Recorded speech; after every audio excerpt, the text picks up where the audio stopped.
Sa video na ito, ituturo ko naman sa inyo kung paano mag-create ng bootable USB Checkmate RAM disk. So i-open nyo lang yun mga katiktik, yung AN18 bootin, at ilagay nyo dito yung file, yung ISO.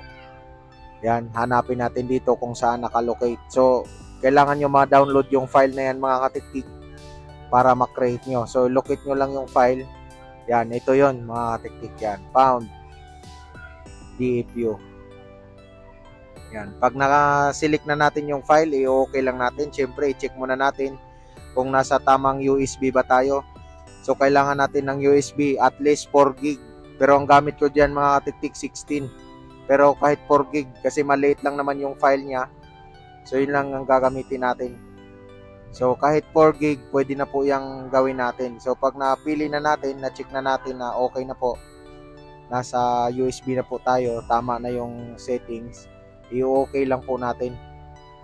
So yan, 16 gig po yung gamit ko na USB. Yan, okay lang natin. At kapag na-okay na natin yan, may lalabas dyan. Yes to all muna lang mga katiktik kasi mapoformat po yung ating USB. So mas maganda kung bago yung gamit nyo.